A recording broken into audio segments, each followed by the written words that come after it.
I'm Brad. I'm a professional software engineer, and I'm one of the people behind the RoboBanana Discord bot that runs in the Woohoojin Discord server of 90,000 people. I want to be clear, I'm not the only person that works on this thing, but I am the only person that worked on the part that we're going to talk about today. If you're a professional software engineer, this video might not be for you. You might not glean much from it. I mean, to be honest, I probably built this thing the exact same way that you would build this thing. This is really targeted at people that want to know what goes on in software engineering besides putting green text on a black screen that scrolls really fast. So with all that out of the way, let's start talking about the thing that we're building here today, which is the Twitch channel point system. Now, first of all, you might be asking yourself, Brad, the Twitch channel point system exists on Twitch. Why do we need to rebuild it? And I am so glad you asked, because as always, the answer is Jeff Bezos doesn't want to give people money. Long story short, Discord announced this subscriptions feature that allows people to support creators, and it gives the creator a 90-10 split instead of the 50-50 split that Twitch provides. So why wouldn't we incentivize people to join on Discord instead? First of all, we had to make sure that the Twitch chat was actually in Discord instead of being in Twitch. Then we had to make sure that there were things that people like to do in Twitch chat on Discord instead.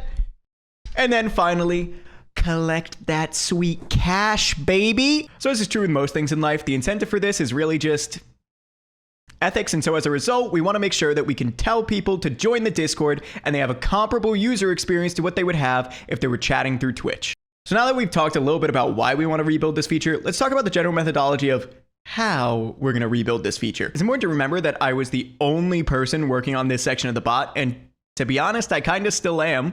So it's important to me to get the simplest, cleanest version of this product out that's going to add value to the Discord server and hopefully not shoot me in the foot for later when Christian decides that he randomly wants to add feature whatever the hell. So okay, with that in mind, we got to talk about what we actually need to build. So we've talked about Twitch channel points. We're going to rebuild Twitch channel points. We're going to take Twitch channel points. We're going to put them over to Discord. Okay, great. But like, what does that mean?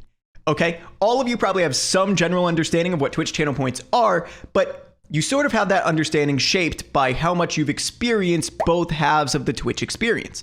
Maybe you're just a viewer and you've never streamed, you've never gone live, and so to you, Twitch channel points are this thing that you show up to a stream and a little ticker in the bottom right counts upward and you feel good because bigger number, better person. But there's a little bit more to that, and maybe we don't know what that is. Twitch channel points can be broken down into basically like two types of use cases, okay? There's like the half that the streamer does and the half that the viewer does. So the half that the streamer does is like, we make rewards and we need to be able to see when someone has actually redeemed a reward. We want a way to make sure that we've actually fulfilled that reward. We're not robbing you of your channel points. So we need like a queue that we can look at that says, here's all the people that have redeemed this type of reward. And let's make sure that you check it off. And let's ignore the fact that in my B-roll right now, you see a queue that hasn't ever been touched because I actually didn't realize that Twitch had this functionality. And then we have the pretty simple, more intuitive viewer side of things where you watch a stream, you want to be able to get points, and then you want to be able to use those points to buy stuff. Okay, great. Now there's one important distinction here. Twitch wants you to stay on the platform. They want you to just watch someone. So they reward you when you are watching someone. And that's pretty much it. So they just check to see if you're on the stream. If so, the number goes up. Great. That's not exactly what we want. We could, I'm sure, if we really wanted to, reward you for just being a part of the Woohoojin Discord server and periodically give you points. But what we really want is we want to make sure that when the stream is live, you're participating in the stream chat, but in Discord. So how do we reward you? We just make it so that every time that you send a message in the Discord chat, you get points. Okay, great. But you're probably thinking to yourself, well, what about the fact that, you know, I could just spam dots, or if I type my messages and hit enter every 3 seconds instead of typing out a full thought, I'm going to get more points. So it's going to encourage me to spam the chat. Great. We did think of that. I'm glad that you also thought of that. And the solution to this is pretty simple. We more or less just made it so that you only get points once every 15 minutes. And yes, if you really wanted to, you could set a timer for 15 minutes and you could metagame the system and you could really min-max your points. You're really sticking it to the man, aren't you? On top of that, you might be asking yourself, well, like, what do we do if someone's just spamming meaningless messages? How does the system catch it and make sure that they're not earning points for that? We don't really care. That's up to mods. If someone's being disruptive to the chat, moderators are going to take care of that. So now that we've talked about what we have to build, let's talk about the general structure of how we have to build it. And genuinely, truly, I am not exaggerating, this is really the model that like 95% of applications on the web use. It's really most often this simple. Is Google more complicated? Yes. Is Facebook more complicated? Yes. Is Twitch more complicated? Maybe. I honestly don't know. Maybe. But like, we're not building that. We're building like your very standard run-of-the-mill web application, and this is how most of those work. There's basically 3 parts. Part 1 is what we call the front end. The front end is basically what users sit down and interact with. So most of the time, you'll picture that as like a website. For Twitch, that's you logging in and you're looking at the video player and there's a chat on the side. That's your user interface. That's your front end, whatever. For us, the front end is going to act as Discord, and more specifically, like Discord chat. The second layer is going to be the back end. The back end is basically where all of the business logic happens. So for example, I mentioned that we only want to accept messages from people once every 15 minutes and give them points for that. So that would be logic that is validated in the back end layer. The front end layer does not really tend to contain a lot of that logic. There are obviously exceptions. There's exceptions to every rule. Don't come at me. And then finally, the database. The database is very simple. Think of it like a pencil and paper. It's just a spot where you write stuff down that you need to remember for later. If you wouldn't remember it, neither will your computer. I can't remember 90,000 people's point balance. So neither can my computer, not without me having a database for it to hook up to and read from and write to and be like, hey, here's this little note for later. And we're going to look back through the notes and try and find that information later. That's really all databases are. It's a convenient pen and paper that you look through and you find information relevant to what you're doing. All right, so what do you say we build this thing, shall we? Here I have a minimal version of RoboBanana that I pulled out that's going to be just this feature. This is just for demonstration purposes. I'm going to link the actual code and try to point out all of the key parts that we've implemented here in the actual code in the description down below. All right, so we're going to start out by implementing point accrual. And so we're going to start here in this bot file, bot.py. Here we have our on message hook, and this is going to get called every single time that any message finds its way into the Discord. So this is independent of the stream chat itself. We only want to give you points if you're messaging in stream chat, because stream chat is only going to be available to users while we're live. Now here is where we want to do our actual logic, right? So this is where we want to hand off all of our backend logic to. We've made sure that we're doing something every time that a message is sent into stream chat, and that something that we want to do is going to be backend logic. So here we're going to pull that out into something called the point accrual controller. Controller is like a fancy term in CS. It doesn't really, you don't have to worry about why we call it that, but the important thing is that this is where all of our backend logic is going to live. Now let's remind ourselves the things that we actually have to do as a part of backend logic. The things that we want to make sure is that we only give a person points if it's been 15 minutes or more. Okay, great. So step 1, we need to find the last time that we gave this person points. Then we need to calculate whether or not it's been long enough to give them points. And then the last part is obviously just we have to give them their points. All of this stuff, as you can imagine, is going to relate to the database. Why? You and I are not going to just remember how many points they have or the last time we gave them points or anything along those lines. This needs to get written down in our pencil and paper of the database. So let's go make that happen. All right, so let's talk about what we've written here.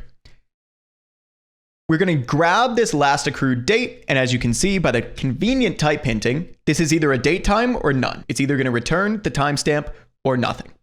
And now we're going to grab what time it is right now. We're going to do that to be able to tell if it's been 15 minutes or more. But we did mention this idea that we might get back none if we've never seen this chatter before. If we've never seen this chatter before, we should just give them points. That's what most people would expect, is that on their first message, they would accrue points. So we're going to do it that way. And this give points, we're going to do the exact same thing that we do down here to give them points, but we haven't filled that in yet. So we're just going to leave that blank for right now. And this is a nice little reminder for us to come back to it. All right, so now it's time to figure out whether or not it's been long enough to give them points. All we have to do is find the time difference between now and when we last gave them points. And Python is smart. We can just subtract these two objects, and it's going to do all that math for us to figure out how much time has passed. Now, all we have to do is check whether or not it's been longer than our minimum accrual time. In this case, 15 minutes. That's what we defined. So if it's not, we're not going to do anything. We're just going to return. We're going to leave this function. That's it. Otherwise, we're going to give them these points. Let's go fill in how we do that. So now the important thing is just we call the function with whoever we're currently looking at. We make sure that we pass in the number of points that we care about giving them each time that they accrue points. And then we just pass the current timestamp in because that's what we want to update it in our database to. That's it. All right, so now it's time to build the part where we actually add rewards into the database that people can redeem. And this is actually extremely simple. This is really just acting as a pass-through from the Discord client to the database. We really are only going to let moderators actually run this command. So we trust the input. We know that this is just something that we just need to dump into the database to remember for later. So this is incredibly straightforward, okay? Literally all we need to do is write this to the database, and then Discord itself asks you to basically respond to the command that was run and let people know that, hey, this succeeded. One last thing I want to comment on here is that because this is so simple, we're not going to waste our time writing a back-end layer of like pulling out a controller. If this gets more complicated than just this, we absolutely should refactor and do that. But for the time being, given that it really is just writing to the database and then acknowledging that fact, I don't really want to bloat up our code base by having an extra file for no reason. As you can see, we've already passed in all the information that we need up here, the name and the point cost. So now all we have to do is write that to the database. And it really is just this simple. We're not going to waste any time making sure that we don't already have a reward with that name or anything along those lines. That's on the moderators to make sure that they're not making duplicate rewards. And if they accidentally do, we'll give them a function to remove that. We're not going to cover that in this video, but as you can see, we do have a function that they can remove rewards. Now here we are back in the file that defines the command. All we've got to do is actually call that function we just wrote.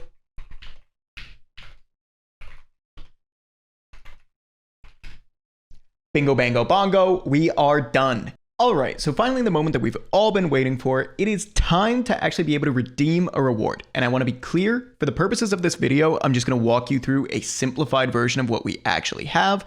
Right after this section, I'm going to show you how this workflow actually works because we do a bit more complicated things. I just don't really want to get bogged down in implementing those things. I think that this is really the core of if you were going to do this yourself, where you were trying to build the easiest possible version, this is really what you would do. So as we can see, we have a new command file. And in this command file, we've defined this redeem command. And here, all we want to do is we want to pass off the name of the reward that we want to redeem off to our controller. So we've already defined the controller. All we have to do is call it.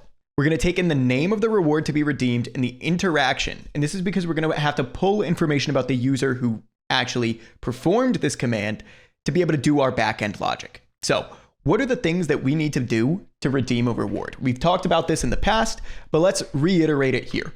First, we need to find out how much does the reward cost, right? And then secondly, do we have enough points? Can we actually redeem this reward? And if the answer to this question is yes, then we want to actually redeem the reward by subtracting points. And it's really that simple. Now here we're just handling the case where you've accidentally typoed or something along those lines.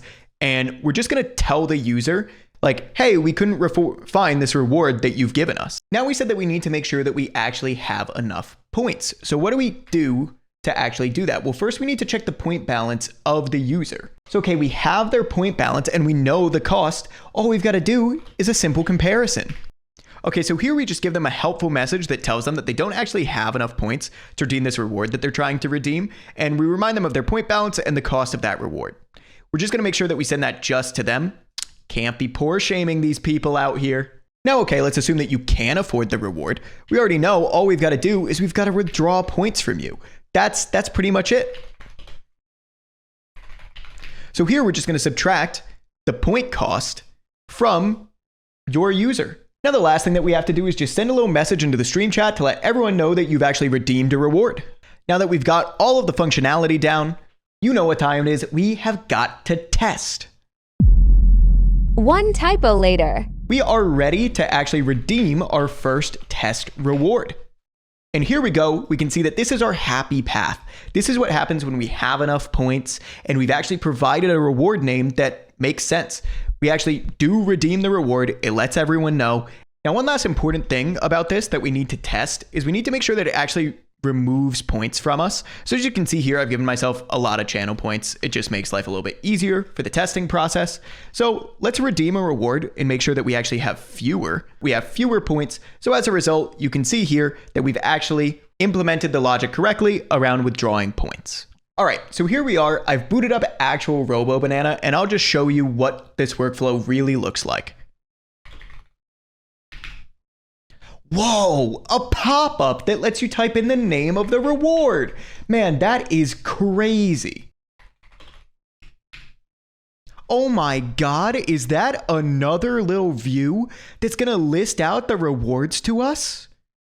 And now look, we've got this crazy thing in another channel that has a queue. It's a queue. Look, we can say that we've completed the reward, or we can even refund that reward back. And if we refund that reward back and I check my point balance, look, it's the same as before I even redeemed the reward.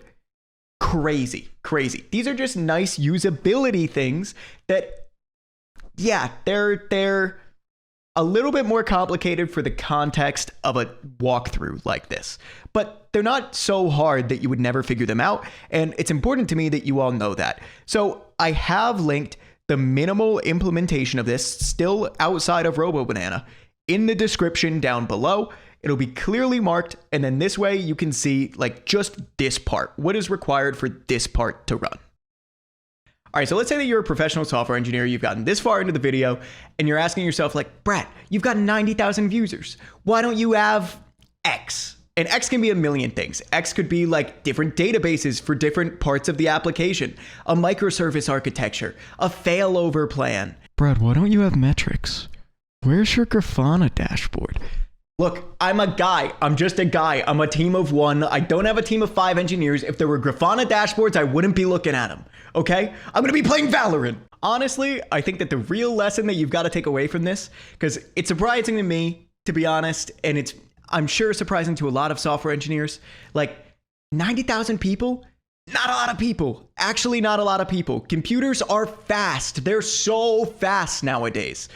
90,000 people, I could probably run this bot, this functionality, just this, off of like a MacBook for the amount of traffic that we see in stream chat, and it would run pretty fine. So we use the simplest version of the app until it starts to break. All right, so I hope that some of you have found this interesting in some way. You know, when I first got into programming, I didn't really know what software engineers did. I picked the major in college and I thought that the whole shtick was putting code to paper. But honestly, that's sort of like the background step. In a real application, like the designs get much more complicated than this. But for those of you that have never tried to design something before that's like a real robust system, maybe you've just spent a little bit of time doing like Hello World programs or something like that, this is a lot closer to what it looks like, where you're defining these things of like, here's this part of the system, here's this part of the system, here's this part of the system, and then we're going to go off and we're going to implement all of it. I'm hoping that this series can show people that programming can be fun. This is not really as intimidating as I think a lot of people make it out to be. It's not all just like, oh, well, can you comb through this spreadsheet or whatever? So next, I think what we're probably going to do is we're going to break down the actual Twitch predictions feature, because right now we have points, we can use them to like buy things, but a lot of people are really just in it for the gambling. So we're going to make sure that we talk through how we built the prediction system. So look out for that. All right, everyone, I hope you enjoyed and I will catch you next time.